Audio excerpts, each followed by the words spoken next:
어제 읽은 민수기 26장은 이스라엘의 제2세대 군인의 숫자를 각 지파별로 계수한 일에 대해서 기록하고 있었습니다.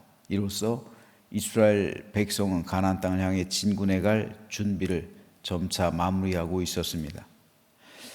이에 하나님은 모세에게 마지막으로 아바림 산에 올라서 가나안 땅을 바라보라고 말씀하십니다. 그 이후에 내 형 아론처럼 조상에게로 돌아갈 것이라고 말씀하시면서 여호수아에게 안수해서 그를 백성의 지도자로 세우라고 하셨습니다. 왜냐하면 여호수아에게는 영이 그 안에 영이 있다. 즉 하나님의 영이 그 안에 있기 때문에 그를 지도자로 삼으라 말씀하신 겁니다. 이 부분이 굉장히 중요한 것 같아요. 그 안에 하나님의 영이 있다. 하나님께서 보시는 것은 그 안에 하나님의 영, 즉 성령께서 임재한 사람, 이 사람이 그들의 지도자가 되어야 한다 말씀하시는 겁니다. 이 말씀은 오늘도 우리에게 굉장히 중요해요. 우리가 교회에 나와서 하나님의 일을 할 수가 있고 봉사, 헌신 그리고 여러 가지 직무를 감당할 수 있는데 그 중심을 꿰뚫어 보시는 하나님께서 그 안에 하나님의 영이 있는 사람, 그 사람을 통해 하나님의 크신 사역을 이루시고 그리고 그런 사람이 행하는 일에는 하나님께서 함께 하시기 때문에 반드시 선한 하나님 나라의 열매를 맺게 됨을 볼 수가 있습니다. 그 안에 하나님의 영이 없으면서도 인간적인 열정을 다할 수가 있어요. 열심으로 할 수도 있어요. 자기 생각으로 할 수도 있고요. 최선을 다할 수도 있어요. 하지만 그 안에 하나님의 영이 없으면 그것은 인간의 공로가 되어버리고 맙니다. 그것은 사람의 열정이 되어버리고 말아요. 그리고 거기에는 사람의 열매가 맺히는 거예요. 인간의 공로가 생기는 거예요. 이거를 보여주는 사람이 바로 모세예요. 모세가 어떤 열매를 맺고 있는지 한번 살펴볼 텐데요. 이를 배경으로 민수기 27장은 크게 두 문단으로 나눌 수가 있어요. 11절까지는 슬로브와 딸들의 기업 분배 요청을, 12절에서 23절은 모세의 사망 예고 및 새 지도자 여호수아의 임명을 기록하고 있는데요. 오늘은 모세가 어떤 열매를 맺고 있는지 15절에서 17절 말씀에 대해서 살펴보겠습니다. 모세가 여호와께 여짜와 이르되 여호와 모든 육체의 생명의 하나님이시여 원하건대 한 사람을 이 회중 위에 세워서 그로 그들 앞에 출입하며 그들을 인도하여 출입하게 하사 여호와의 회중이 목자 없는 양과 같이 되지 않게 하옵소서. 하나님께서 모세에게 너는 아바림산에 올라가라. 거기서 가나안 땅을 바라보라. 저기가 내가 네 백성을 인도하여 드릴 가나안 땅이다. 그래서 모세는 백성을 이제 등지고서 올라간 거예요. 올라서 가나안 땅을 마지막으로 바라보죠. 하나님께서 충격적인 말씀을 하시나 내가 거기서 죽을 것이다. 그리고 그 전에 마지막으로 여호수아에게 안수해서 이제 그를 세우라고 했는데, 그런데 여호수아에게 안수해서 그를 세우라고 하기 전에 모세의 요청이에요. 네가 거기서 죽을 거다 라고 말씀했을 때 모세가 하나님께 말한 거예요. 하나님, 원하건대 한 사람을 이 회중 위에 세우게 해주십시오. 그리고 그로 그들 앞에 출입하며 그들을 인도하여 출입하게 하사 여호와의 회중이 목자 없는 양같이 되지 않게 하옵소서. 이게 모세가 하나님께 드린 기도예요. 모세가 하나님의 부름을 받고 이스라엘 백성을 인도한 지 어느덧 40년이 지났어요. 이 기간 동안 모세는 갖은 고생을 다했어요. 이스라엘 백성들이 얼마나 목이 뻣뻣합니까? 틈만 나면 모세에 대해서 원망하고 불평하고 심지어는 모세를 죽이려고까지 하고 그랬죠. 그런데 이런 수고와 고난과 고생에도 불구하고 모세는 끝내 가나안으로 들어가지 못했어요. 모세도 사람입니다. 모세라고 해서 가나안 땅에 들어가지 못할 것이라는 하나님의 말씀에 대해서 섭섭하지 않았을까요? 모세도 사람인지라 섭섭했을 수 있어요. 하지만 모세는 하나님의 결정에 이의를 제기하지 않았습니다. 하나님 앞에서 자기 공로 내세우지 않았고요. 호소하지도 않았어요. 그는 하나님의 뜻을 잘 알고 있었습니다. 바로 자신이 이곳에서 죽는 것이 이스라엘 백성을 위해 더 유익하다는 사실을요. 왜 그렇습니까? 모세는 이미 120세 된 노인입니다. 그런데 이스라엘 백성이 가나안 땅에 들어가면 이제 본격적으로 정복 전쟁을 해야만 했어요. 한두 달도 아닙니다. 1, 2년도 아니에요. 가나안의 7족속을 진멸하고 가나안의 모든 땅을 차지하기까지 이스라엘 백성들은 계속해서 전쟁해야 했습니다. 그렇기 때문에 이제 이스라엘 백성은 전쟁하는 데 있어서 총사령관이 필요했던 거예요. 따라서 하나님은 세대 교체와 더불어 지휘관 또한 교체하길 원하셨던 겁니다.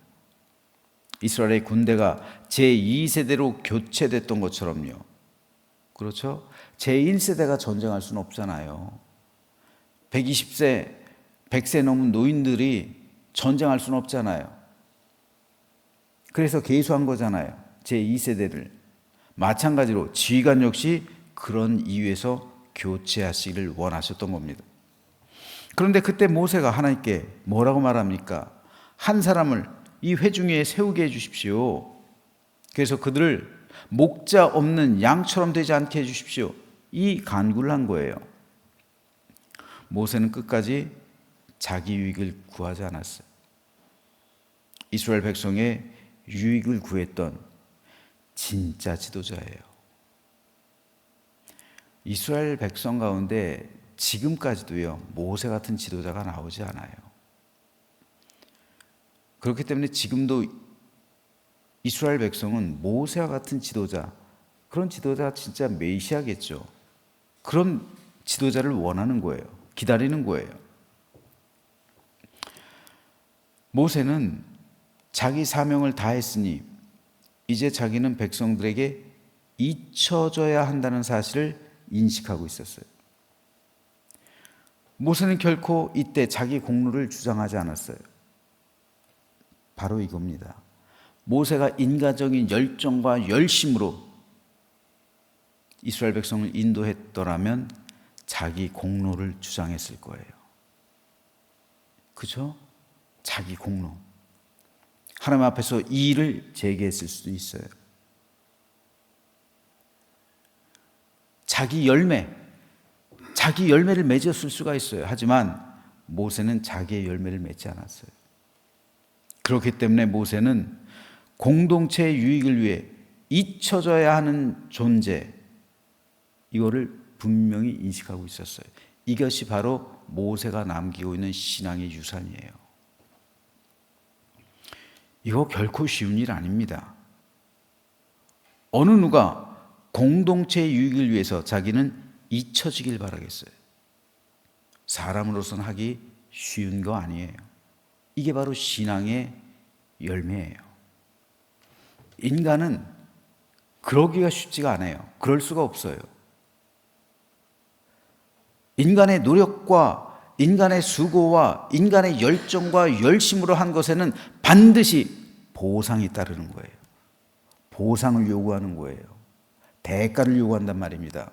내가 헌신한 대가, 내가 희생한 대가, 내가 젊음을 바친 대가, 내가 이룩한 공로에 대한 대가와 그 업적에 대한 보상, 이거를 반드시 바라요.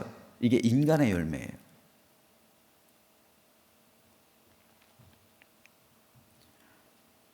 하지만 모세는 그러지 않았어요. 그는 기꺼이 잊혀지는 길로 나아간 거예요. 이게 바로 신앙의 열매예요. 어떤 보상도, 어떤 공로도, 어떤 대가도 요구하지 않았어요. 그저 잊혀지는 존재, 공동체의 유익, 이것만을 생각했어요. 끝까지. 너는 여기서 죽을 거야 라는 하나님의 말씀에 대해서 모세가 말한 것은, 모세가 하나님께 기도한 것은, 하나님, 그렇다면 새로운 지도자, 이 백성을 이끌 좋은 지도자를 세우게 해주십시오. 이거예요. 그래서 하나님은 모세의 무덤조차도 남기지 않았어요. 지금도 모세의 무덤이 없어요. 저는 모세의 이 마지막 모습을 보면서 나는 과연 저렇게 목회를 마무리할 수 있을까? 설교를 준비하면서 고민을 했습니다. 대부분의 목회자가 자기 공로를 주장해요. 그에 상응하는 대가를 요구합니다. 잊혀지는 존재가 되기를 거부해요. 여러분, 목회자가 나빠서가 아니라 그게 사람의 본성이기 때문에 그래요. 이것은 믿음의 문제라기보다는 마음의 문제예요. 그리고 또 한편 생각해 볼 것은, 어쩌면 인간의 공로와 업적과 대가와 보상을 요구하는 데는 그거는 인간의 노력일 수도 있었겠다라는 생각도 들어요. 하지만 진정한 신앙의 열매, 참된 믿음의 지도자라면 마땅히 모세가 남긴 신앙의 열매를 거두어야 할 겁니다. 모세는 진정한 지도자였어요. 참된 리더였어요. 그 마음마저 감탄할 정도로, 탐복할 정도로 아름답고 고결했어요.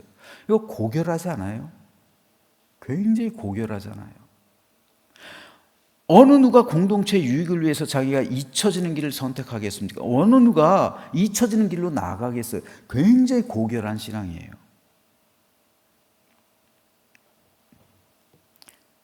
그리고 자기를 대신해서 하나님께 좋은 지도자를 구했어요. 좋은 지도자를 구해요. 자기가 직접 여호수아를 임명한 게 아니에요, 모세가. 자기가 직접 후임을 임명한 게 아니라 하나님께서 지도자를 세워달라고 요청한 거예요. 모세는 오로지 공동체의 유익만을 생각했던 겁니다. 저도 언젠간 제 사명을 마칠 때가 있겠죠. 은퇴할 때가 있겠죠. 그런데 나는 과연 그때 모세처럼 할 수 있을까요? 공동체의 유익을 위해 기꺼이 잊혀지는 길로 나아갈 수 있을까요? 공동체의 안위를 위해 기꺼이 포기하는 길을 선택할 수 있을까요? 그리고 하나님께 공동체를 위한 기도를 하며 나의 안위보다, 나의 유익보다 공동체를 위한 기도를 하나님께 드릴 수 있을까요? 결코 쉽지만은 않은 일일 겁니다. 모든 목회자가 고민하고 있는 부분일 겁니다. 제가 그렇게 될 수 있게 해달라고 기도해 주시길 바랍니다. 신앙의 열매를 맺어야죠. 인간의 열매가 아니라 신앙의 열매예요. 인간의 열매는 반드시 거기에다 보상과 대가와 공로를 요구합니다. 하지만 신앙의 열매는 잊혀지는 길로 나아가는 거예요. 그런데 이 문제는요, 비단 제 문제만이 아니에요. 여러분도 그래요. 똑같아요. 저는 우리 성도들에게 참 감사드려요. 우리 교회 성도처럼 묵묵히 최선을 다해 하나님께 헌신하는 분들 이 시대 찾아보기 쉽지 않습니다. 우리 교회 성도들 자기 직분에 합당하게 최선을 다해 봉사하고 헌신하고 있어요. 이렇게 힘든 경제 여건 속에서도 최선을 다해 하나님께 예물 드리는 성도들의 모습을 보면 때로 울컥할 때도 있어요. 힘들고 피곤해도 지친 몸으로 새벽 기도, 밤 9시 나시린의 기도 나와서 기도하는 분들도 많습니다. 얼마나 힘들까요? 하루 종일 일하고 와서 새벽부터 밤 9시 나시린의 기도 나오는 거 쉬워요? 우리가 나시린의 기도를 한 지가 꽤 됐죠? 이거 굉장히 쉽지 않은 거예요. 그야말로 우리 교회 성도들 자기 직분에 합당하게 최선을 다해 봉사하고 헌신합니다. 나시린의 기도 못 나오니까 중보기도 하잖아요. 밤 9시에 자기 집에서요. 이거 쉬운 일이 아니에요. 뿐만 아니라 짝꿍 기도, 한 영혼을 또 책임지는 기도까지 하잖아요. 이 모든 것은 분명 하나님 나라, 교회, 성도를 위한 헌신, 충성, 봉사, 희생이에요. 하지만 우리가 반드시 마음에 새겨야 할 것은 이게 내 공로가 되어서는 안 된다는 거예요. 이것이 인간적인 열심과 열정을 가지고 해서 안 된다는 겁니다. 나의 모든 공로가 잊혀져야 하나님께서 홀로 영광 받으시는 거예요. 내가 영광 받으면요, 내가 공로를 주장하면요, 그것은 나를 위해 한 일이 되는 거예요. 나를 위해 한 일이 되는 거예요. 목회자도 평생 목회해놓고 결국은 그 목회가 나를 위해 한 게 된다니까요. 내 영광을 위해서요. 내가 잊혀져야 다른 사람이 내 빈자리를 채우게 되는 것이고, 그리고 신앙의 열매가 맺히게 되는 거죠. 고결한 신앙을 남기게 되는 거죠. 그러므로 모세의 마지막 모습은 저와 여러분이 걸어가야 할 신앙의 모범이 되는 거예요.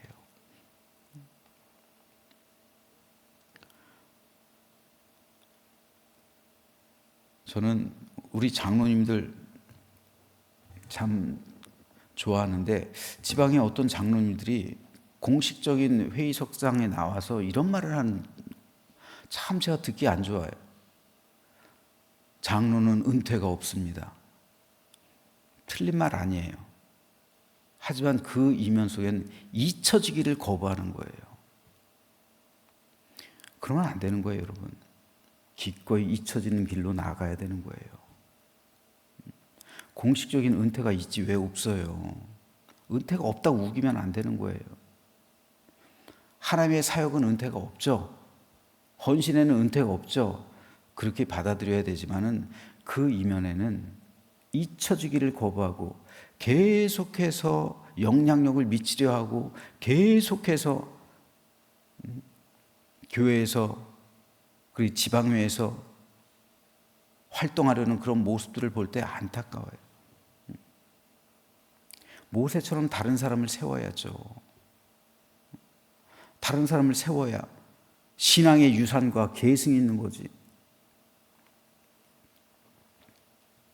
그러니까 우리 교회 장로님들은 절대 그런 말씀하지 마세요. 잊혀지는 존재가 되어야 됩니다. 내가 잊혀져야 하나님께서 영광 받으시는 거예요. 내가 잊혀져야 공동체의 유익이 되는 거예요. 내가 잊혀져야 하나님의 나라가 임하는 거예요. 내가 잊혀져야 신앙의 열매를 맺는 거예요. 내가 잊혀져야 하나님께 영광이 되는 거예요.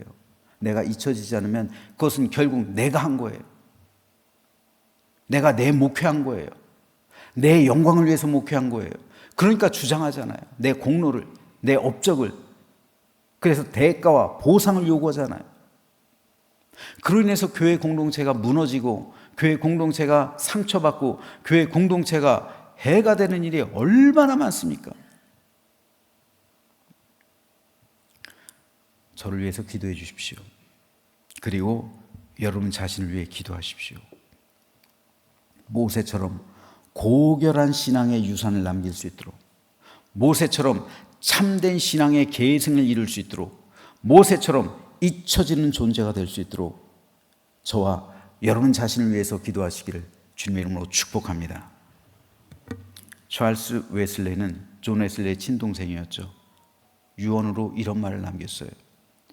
하나님은 그 일꾼은 데려가시지만 그의 사역은 계속하신다. 참 유명한 말이에요. 하나님은 그 일꾼은 데려가세요. 하지만 그의 사역은 계속하세요. 하나님의 관점에서 우리를 봐야 돼요. 하나님의 관점에서. 하나님은 모세를 데려가시지만 여호수아를 통해서 그 사역은 계속하시는 거예요. 하나님께서는 저의 목회도 언젠가 끝나게 할게 되실 것이지만 하나님의 사역은 우리 교회를 통해서 계속하시는 거예요.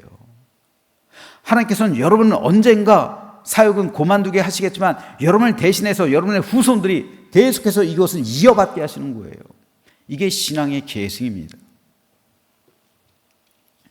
저는 저와 여러분의 가정이 이런 신앙의 계승이 있게 되기를 소망합니다. 그리고 우리 교회도 이렇게 아름답고 좋은 전통이 있어서 신앙의 참된 계승으로 우리 교회가 더 풍요로워지고 더 성숙해지며 더 아름다워지고 더 부흥하고 성장하는 교회가 되고, 그를 위해서 고결한 신앙을 남기는 모세와 같은 우리 모두가 되시기를 주님의 이름으로 축원합니다.